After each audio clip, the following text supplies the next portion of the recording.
voltamos e, bom, inciso 11, vamos começar a tratar das inviolabilidades. Dois incisos que fazem parte desse nosso bate-papo, dois incisos importantíssimos.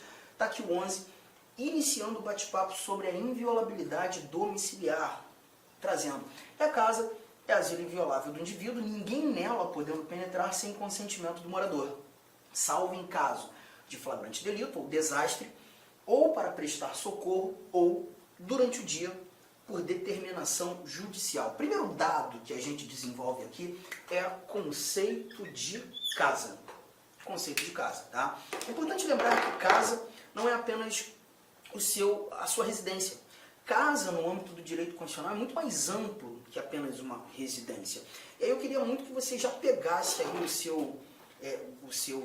a sua caneta e anotasse um valor muito importante sobre o que devemos entender sobre casa. Casa é todo e qualquer compartimento habitável, desde que seja privado, cuja a necessidade de se pedir autorização para ingresso.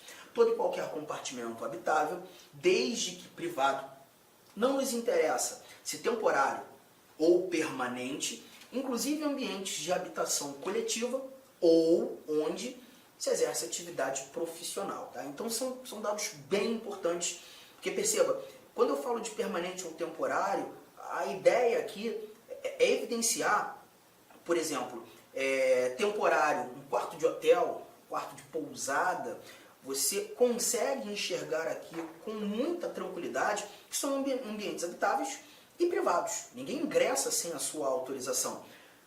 Permanente, aí a gente leva em consideração a sua própria residência.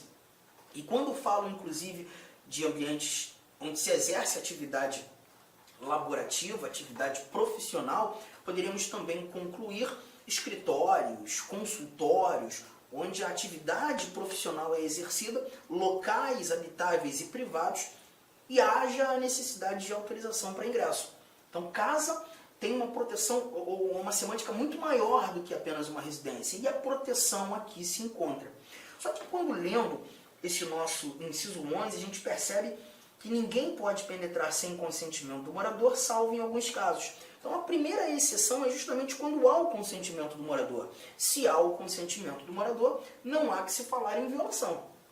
E aí as outras informações, flagrante delito, desastre, prestação de socorro e durante o dia por determinação judicial. Vamos fazer então as nossas anotações no que tange a inviolabilidade domiciliar. Inciso 11, inviolabilidade domiciliar. Tá? As exceções, a violação, o flagrante delito,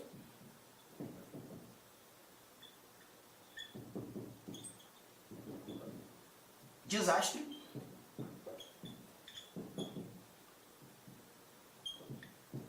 prestação de socorro e a ordem judicial. Flagrante delito, né? Temos um crime ocorrendo naquele determinado momento. Há o crime sendo ali praticado em estado de flagrância. Então a ideia é, posso entrar. E não haverá nenhum tipo de violação nesse cenário. Né? A perseguição que está acontecendo, e aquele agente policial ou aqueles policiais estão em perseguição, o indivíduo entra em sua residência, o ingresso é a ideia do flagrante. O desastre, a prestação de socorro, nesses três primeiros casos, importante nós lembrarmos que o ingresso ele pode acontecer em qualquer horário, seja de dia, seja à noite. Todavia, quando tratando da ordem judicial, aqui a gente visualiza a própria Constituição determinando durante o dia. E aí um cuidado que você tem que ter. Né? A gente usou por muito tempo, né, duas teorias que definiam o que deveríamos entender como dia. Né? A primeira, a teoria objetiva, que sintetizava um horário de início e um horário de fim. Entendíamos como das 6 às 18. E quando digo entendíamos, digo a doutrina assim apontava, né? Das 6 às 18. Essa recomendação ela muda a partir da lei, da alteração da lei de abuso de autoridade, que definiu expressamente os horários específicos de início de dia e de fim. Hoje, o nosso entendimento deve ser dia como das 5 às 21 horas. Das 5 às 21 horas. Se assim não for citado, das 5 às 21, das 5 às 20h59. Mas você vai perceber com clareza que, nesse caso, há um apontamento legal estabelecendo efetivamente o que é durante o dia. Então das 6 às 18 eu esqueço. Na realidade, a doutrina trazia esse horário justamente pela falta de uma informação prevista expressamente em lei. Hoje, a gente já afasta a doutrina pela aplicação de algo expresso em lei. Tá? E ainda quando não existia esse valor expresso, nós também encontrávamos uma teoria subjetiva, né, muito usada em julgados, o próprio Supremo Tribunal Federal, entendendo o dia como da aurora ao crepúsculo, em outras palavras, buscando ser um pouco mais informal, enquanto existir a luz do sol. Mas hoje é isso que você vai guardar. Tudo bem? Um outro ponto importante, e é uma orientação do Supremo, é a ideia do flagrante delito. Né? O cuidado que a gente tem que ter é que quando o flagrante delito é configurado e há o ingresso em casa, né, alheia, a ideia é justamente, e é uma exigência do Supremo, por orientação jurisprudencial, aqueles agentes policiais, quando frente à autoridade policial, a posteriori ao ingresso, eles justifiquem por escrito os motivos pelos quais entraram. Há uma exigência hoje jurisprudencial que essa justificativa seja feita sob pena de nulidade da prisão. Então é muito importante que ingressei, pois evidenciei o flagrante delito, cumpri aquilo que deveria ser cumprido, a prisão foi efetuada, quando chegando à delegacia, junto à autoridade policial, a posteriori a todo aquele cenário, justificar por escrito os motivos pelos quais o ingresso em domicílio foi ali executado. Tá? Isso é muito importante, a gente não encontra essa informação prevista, mas é uma informação, orientação jurisprudencial, Supremo Tribunal Federal, uma orientação no ano de 2018, quando o Supremo julgou um recurso extraordinário, inclusive em decorrência de uma atividade que aconteceu pela Polícia Militar do Estado de Rondônia. Né?